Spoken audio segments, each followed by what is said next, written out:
स्वागत आहे तुमचं सुनीता सिंपल कुकिंगमध्ये। आज आपण सोप्या पद्धतीने करंजीचे खुसखुशीत असे सारण कसे बनवायचे ते पाहणार आहोत। करंजीचे सारण बनवण्यासाठी इथे मी थोडासा खवा बनवणार आहे।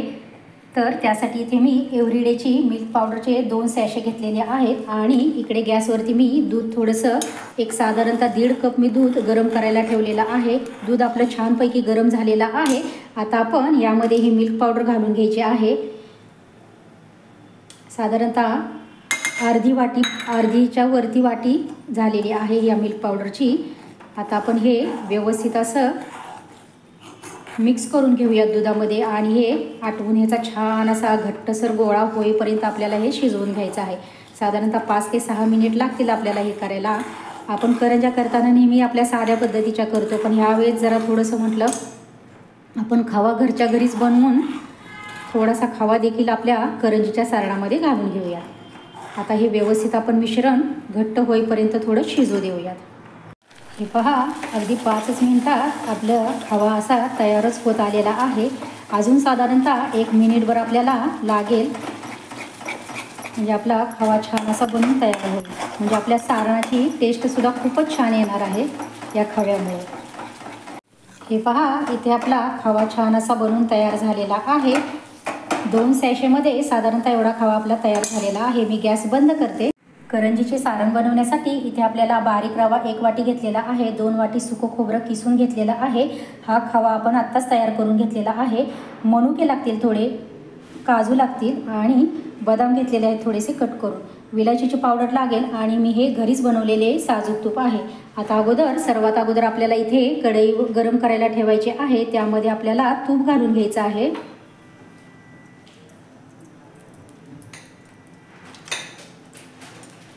आपण यामध्ये ड्रायफ्रूट्स आपले फ्राय करून घेणार आहोत, हलकेसे अगदी।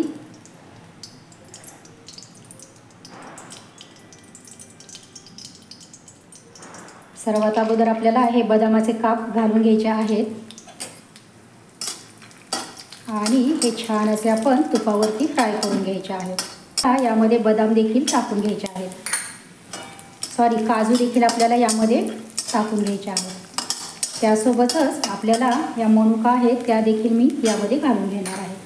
काजू, बदाम आणि मनुका हे तुम्हाला घालायचे असेल तर घाला, नाही घातले तरी देखील खूप छान आपले सारण बनवून तयार होते।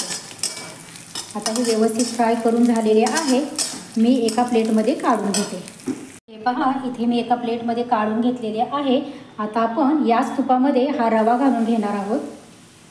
तुम्हाला किती सारण बनवायचं आहे त्या आवश्यकतेनुसार तुम्ही रवा घ्या। आता हा रवा आपल्याला मीडियम गॅसवरती छान असा खरपूस असा भाजून घ्यायचा आहे। खूप छान असा ह्याचा सुगंध सुटेपर्यंत अगदी व्यवस्थित आपल्याला हा भाजून घ्यायचा आहे। आणखीन थोडेसे मी यामध्ये तूप घालणार आहे, म्हणजे आपला रवा छान असा भाजला जाईल।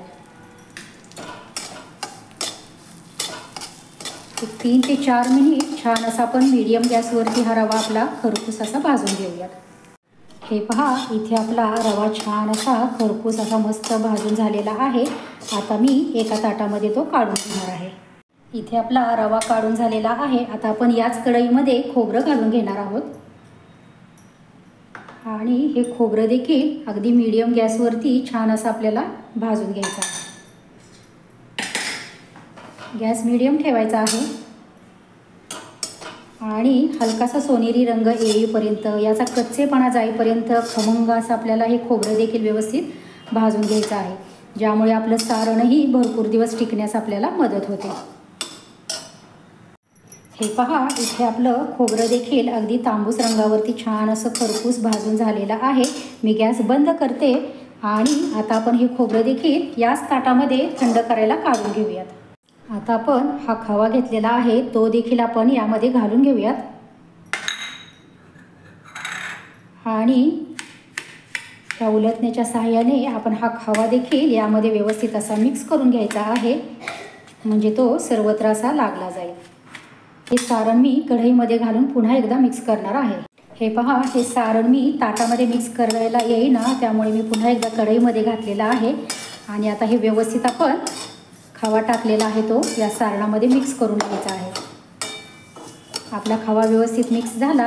हे पहा, आपला खवा देखील व्यवस्थित असा मिक्स झालेला आहे।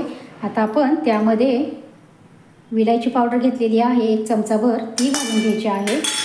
त्यासोबतच आपण हे तळून घेतलेले ड्रायफ्रूट्स आहेत ते देखील आपण यामध्ये घालून घेऊयात आणि हे व्यवस्थित आपण मिक्स करून घेऊयात। हे गरम आहे तोपर्यंतच आपण व्यवस्थित मिक्स करून घ्यायचं आहे, म्हणजे सर्वत्र लागली जाते विलायची पावडर देखील।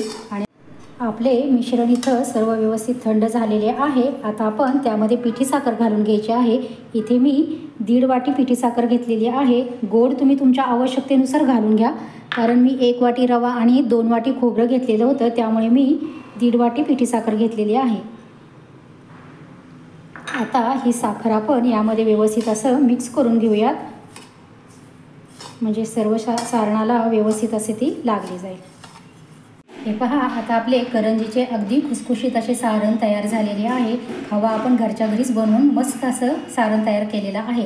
रेसिपी ही अगदी साधी सोपी आहे।